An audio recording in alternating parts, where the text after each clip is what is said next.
Adeline Folléa-Fleury, vous avez cofondé l'application BuzzIt il y a 2 ans. C'est une app qui propose des contenus live et live shopping provenant des réseaux sociaux. Vous avez également une carrière parallèle de consultante. Vous êtes spécialiste de l'e-commerce et vous enseignez également la transformation digitale dans une grande école. Adeline Folléa-Fleury, vous êtes une entrepreneure récidiviste et tout-terrain. Racontez-nous votre histoire.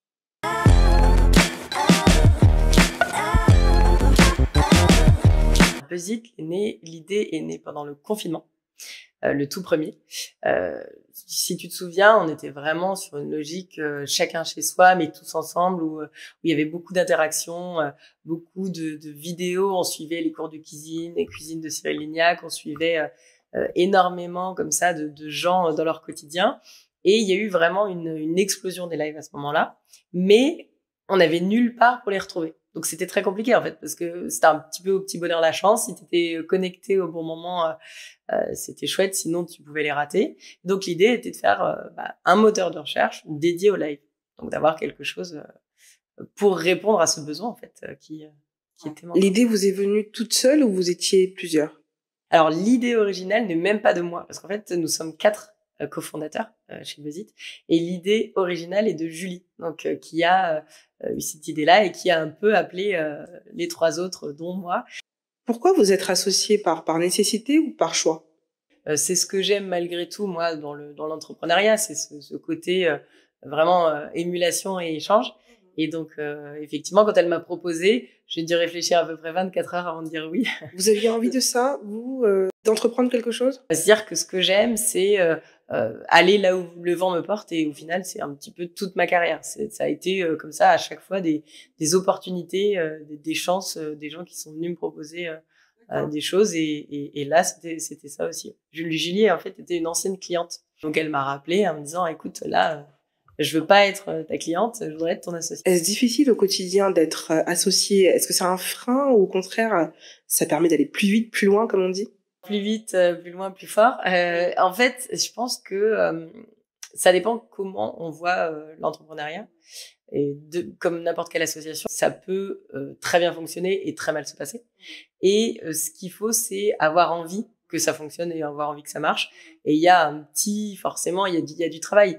On n'est pas tous les jours tous tout le temps d'accord, surtout à 4. Mais malgré tout, c'est quand même beaucoup plus de compétences, forcément, puisqu'on multiplie par 4. Et en plus, là, la chance qu'on a chez BuzzIt, c'est qu'on est tous les 4 très complémentaires. Donc, dans notre cas-là, je dirais que c'est quand même plus aller plus vite, plus fort, quoi. Vous connaissiez donc Julie, mais pas les 2 autres. Est-ce que ça a tout de suite matché? On s'est fait des séances un peu de matching. Comme Julie connaissait en fait chacun de nous, on s'est après un peu tous rencontrés, et puis on a fait des échanges, moi je me souviens, j'aime bien être sûre un petit peu dans quoi je m'embarque, donc j'avais fait des petits questionnaires pour voir un petit peu si on avait les mêmes valeurs, etc. Et mais oui, ça s'est fait très vite, parce que je me souviens, elle m'a appelé à l'époque, j'étais encore digital nomade, et en décembre on a tous décidé de s'associer. Quand vous parliez de tests, c'est des tests de personnalité, par exemple? Non, on a plus un petit peu comparé nos valeurs. Quels sont les éléments indispensables quand on veut monter une start-up? Alors, je pense déjà que en termes de personnalité, il y a plein de gens qui disent, moi, je ne me sentirais pas ou je me pense pas capable, etc. Je pense que n'importe qui peut le faire. J'estime pas, entreprendre, pour moi, j'ai pas vraiment l'impression d'avoir des compétences extraordinaires que personne n'a. Et puis j'étais salarié avant et ça se passait très bien en soi. Je pense que c'est plus avoir envie. C'est avoir envie. C'est vrai qu'il y a faut avoir envie parfois de tout changer du jour au lendemain. Et puis, après, en compétences, moi, à la base, avant d'entreprendre, j'avais aucune compétence d'entrepreneur. J'avais des compétences dans mon métier. Et après, le reste, les outils, ils viennent parce que on se renseigne, et puis simplement, quoi. Justement, avant BuzzIt, vous avez également fondé le France China Business Success Awards et une entreprise qui s'appelle Paris to Beijing, si je ne m'abuse. 2 questions. Ça consiste en quoi et est-ce que c'est toujours d'actualité? C'était un événement qui était plutôt très bien parti, puisque avec, effectivement, là aussi, je me suis associée donc avec Pascal Gaillat, et on a créé donc les premiers trophées du digital franco-chinois en novembre 2019. Mais on récompensait en fait des entreprises françaises qui avaient accompagné, des agences qui avaient accompagné des entreprises françaises en Chine. Et ça s'est très bien passé, mais novembre 2019, il y a eu mars 2020 juste derrière, et donc on n'a fait qu'une édition. Après, on s'est chacun reconcentré un petit peu plus sur la France. Et Paris to Beijing, c'est pareil, c'était on accompagnait les sociétés françaises qui souhaitaient faire du digital en Chine ou toucher le public chinois. Ça, c'est plus d'actualité, du coup? Non. Ouais. Et moi, j'aime découvrir, j'aime essayer plein de choses. J'ai mis très longtemps à comprendre la valeur de l'échec. Et aujourd'hui, justement, d'avoir eu des expériences où je suis pas devenue riche, j'ai pas eu un succès extraordinaire, j'ai pas des millions de clients. Je me suis rendu compte de la valeur, en fait, de ces moments-là. Quelles valeurs vous ont apporté ces échecs? Dans votre cas, c'était quoi? Et ben, finalement, on apprend autant quand on réussit que quand on ne réussit. En fait, tout dépend de ta notion de la réussite. Bon, j'estime que vu ce qu'on a Paris to Beijing, ça a duré plus de 2 ans. On avait des clients, on avait des grands noms, des banques, on avait de la reconnaissance ici et là-bas. Enfin, c'est pas un échec. Par contre, effectivement, dans le sens où la boîte s'est arrêtée, oui, on peut dire que c'est un échec, mais en fait, ça m'a appris tellement de choses. Je pense que j'ai appris bien plus en 5 ans d'entrepreneuriat que en 5 ans de salariat.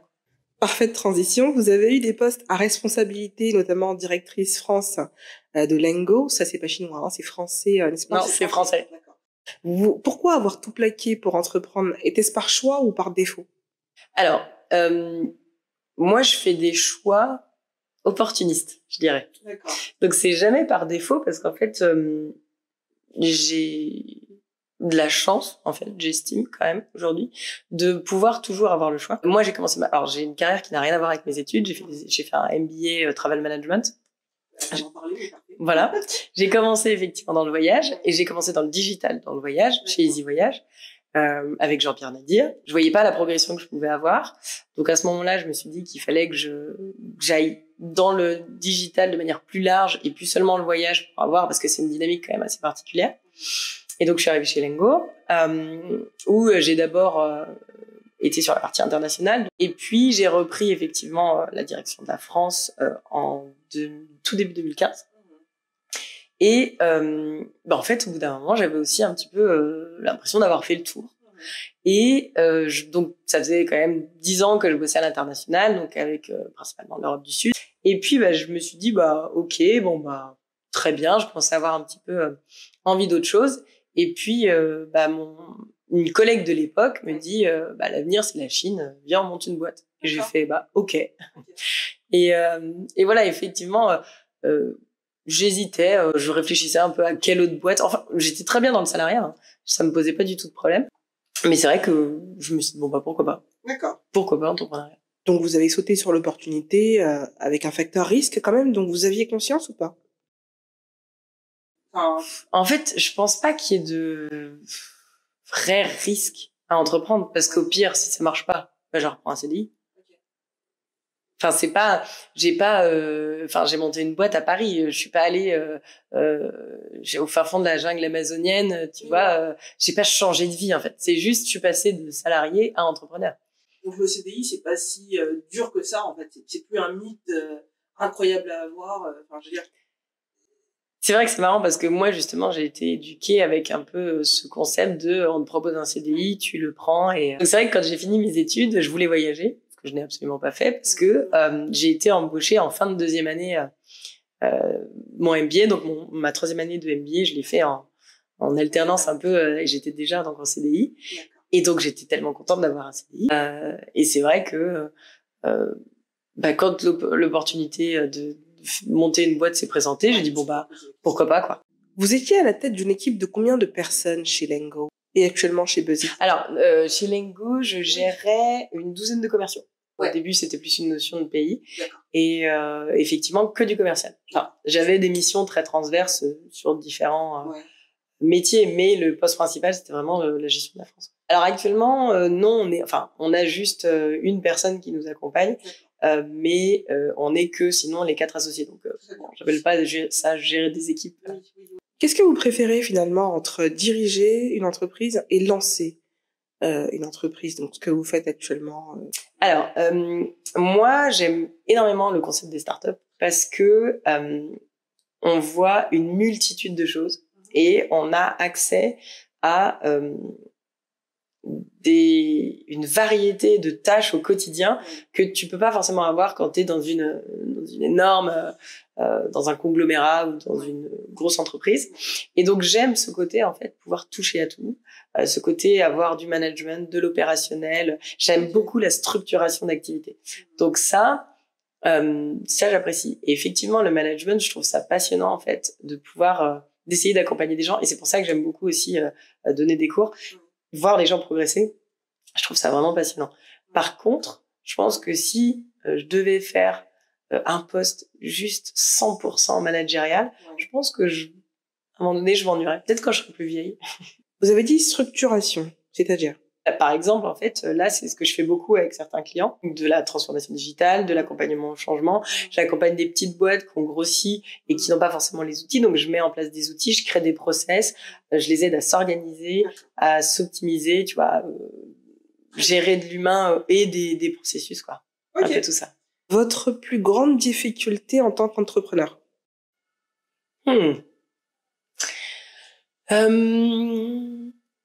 C'est peut-être d'arriver à mettre des limites. En fait, parfois c'est une vraie faculté. J'entremêle souvent beaucoup de choses. En fait, j'aime bien alterner, tu vois, comme je te disais, avoir plein de missions, plein de tâches. Et donc, c'est vrai que généralement, je fais demi-journée par client pour pouvoir changer toutes mes journées et ne pas m'ennuyer, entre guillemets, même si je m'ennuie pas vraiment, on va pas se plaindre. Mais c'est vrai que ça, c'est un peu un challenge parce qu'il faut avoir une organisation au taquet pour ne pas mélanger les rendez-vous. Et puis, quand on communique, arriver à mettre des barrières aussi, parce que quand on est avec un client, pas se laisser cannibaliser par un autre. Ça, c'est un challenge. Mais en fait, l'organisation, non? Plus arriver à s'organiser comme moi j'aime bosser, quoi. Parce que vous aimez bosser comment? C'est ça, j'aime bien avoir plein de missions différentes en même temps. J'aime pas être juste monotâche. Je m'ennuie quand je suis monotâche. Le fait d'être polyvalente, multipotentielle, comme on dit maintenant, est-ce que c'est pas la meilleure façon de s'éparpiller? Et justement, effectivement, j'ai découvert relativement récemment, ça fait que 2 ans que je fais partie de ce qu'on appelle multipotentiel. Moi, je me suis toujours définie comme un couteau suisse. Voilà. Et je savais pas en fait que c'était une vraie définition. Et effectivement, moi, je m'estime être généraliste. Je sais faire énormément de choses et j'aime pouvoir maîtriser énormément de sujets. Donc, je suis pas aussi peut-être compétente que des spécialistes qui font une seule chose et qui la font forcément bien mieux. Mais même au niveau en fait de mon activité, je trouve que je peux bien mieux accompagner mes clients en ayant une vision globale de leurs problématiques que si j'étais sur un seul sujet. Et donc non, je m'éparpille pas parce qu'en fait je me limite et je m'organise. Vous avez pas mal investi au cours de votre carrière dans d'autres entreprises. Comment être au courant des opportunités justement qui arrivent sur le marché? Il y a des boîtes que je suis et que j'aime bien et qui ont ouvert leur capital, et donc je l'ai vu comme une opportunité de participer à des projets qui me tiennent à cœur. Mais je me définis pas comme investisseur. Il y a déjà des plateformes qui le font, et puis en fait moi je suis comme tu vois l'actualité de certaines sociétés que j'aime bien, et donc c'est généralement ils informent quand ils ouvrent, surtout comme ça au grand public entre guillemets. Ça peut être des startups ou des startups qui sont en passe de devenir plus grosses, mais oui, généralement, c'est plutôt moi, ce qui m'intéresse, c'est aussi les petites sociétés. Pourquoi de petites entreprises? Parce que j'aime voir effectivement toujours cette logique de structuration, suivre des projets qui débutent. Je trouve ça passionnant, en fait, cet accompagnement. Buzzit, ça en est où aujourd'hui? Eh bien, on a un peu plus de 2 ans, non? Et on a lancé cet été une version web, parce que jusqu'ici on n'avait qu'une application, et on a eu des demandes et notamment de la part de nos clients, et donc on s'est lancé aussi en web. On est assez surpris dans le bon sens, parce qu'on a aujourd'hui on a donc un peu plus d'1 an en mobile, et on a que 4 mois à peu près en en web. Et en fait, on a aujourd'hui le même trafic parce qu'en fait, le web a pris très, très vite. On a eu une viralité plus forte que sur le mobile. Donc c'est super chouette. Comment on gère toutes ces activités? C'est quoi votre journée type? En gros, ce que je fais, c'est que je fais des demi-journées. Et je classifie, entre guillemets, BuzzIt comme si c'était un client. Comme ça, je m'assure de dédier le temps nécessaire. Parce que sinon, en fait, c'est trop facile de faire passer les clients en consulting avant et puis de jamais avoir le temps de bosser pour sa boîte. Donc, pour moi, en fait, c'est une boîte parmi les autres et je lui dédie, tu vois, si avec mes associés, on a défini qu'il y avait tel sujet, tel projet et que ça prend 2 journées, et ben, je vais les mettre dans ma semaine, je les calcule en fonction. Et donc, j'organise, en fait, je sais à l'avance ce que j'ai à faire dans le mois pour chaque client. Et donc, je calcule les jours, en collaboration avec eux, tu vois, on cale en fonction. Et puis, généralement, je fais une demi-journée par client. Parce que j'aime bien pouvoir être agile et joignable. Donc, je fais jamais 2-3 jours d'affilée sur le même client parce que sinon, en fait, c'est pas qu'on peut pas me joindre, mais c'est que c'est quand même plus facile d'être vraiment accessible avec le mode de mes journées que sur des gros blocs. Donc vous ne passez pas plus de temps sur BuzzIt finalement, vous vous en occupez comme d'un client? Pas forcément, parce qu'en fait aujourd'hui ça commence à rouler. En tout début, j'avais dédié vraiment une grosse partie de mon temps quand on s'est lancé, parce que moi j'étais notamment sur toute la partie produit, donc création de l'app, etc. Donc c'est ce qui prenait beaucoup plus de temps. Aujourd'hui, ça commence à bien rouler, donc on a moins besoin en fait d'être au taquet tout le temps, et comme ça roule tout seul, je peux définir des temps effectivement comme un client classique. Et par contre, au bout d'1 an, je pense là, on est plus tranquille depuis 1 an. Ouais. C'est le digital qui permet cela, justement? Je pense que toutes les boîtes sont différentes. Toutes les boîtes sont différentes. Je pense que selon les sujets, tu vois, quand je faisais de l'événementiel, t'as des besoins où, en fait, t'es sans arrêt en train de renouveler, donc t'es jamais tranquille. Les cours, par exemple, moi, les cours que je donne, c'est plutôt en début d'année, donc parce que c'est de la transformation digitale, donc c'est plus en début de parcours. Donc ça, c'est beaucoup au début de l'année et puis plus à la fin. Donc ça dépend. Et puis j'ai des clients qui sont en fil rouge, donc ça va dépendre. Ouais. Avec toutes vos casquettes, à la fois d'entrepreneur, de consultante, d'intervenante en école, est-ce que vous trouvez de la place pour avoir une vie privée? Oui. Ça m'arrive de bosser hors des heures de boulot. Et ça, par exemple, je m'interdis de le faire pour une autre boîte que BuzzIt. En fait, je le fais que pour moi. Je ne bosse pas en dehors des heures pour mes clients. Parce que, justement, j'ai fait un burn-out. Quand vous étiez salarié? Ouais. Et donc, j'ai décidé que ma qualité de vie passerait avant tout, quitte à gagner bien moins d'argent. Et aujourd'hui, en fait, je pourrais bosser beaucoup plus parce que dans le digital, on a toujours plein de boulot.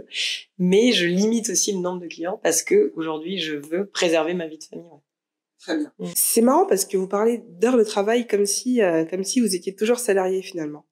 Alors après, bien sûr, la chance que j'ai, c'est si je décide d'aller au marché ou que j'ai un rendez-vous chez le médecin, je m'en fous, je le demande à personne. Mais j'aime en fait cette astreinte entre guillemets de garder un rythme. En plus, je suis quasiment tout le temps en télétravail. J'ai très peu de clients en présentiel. Et mon mari est aussi en télétravail.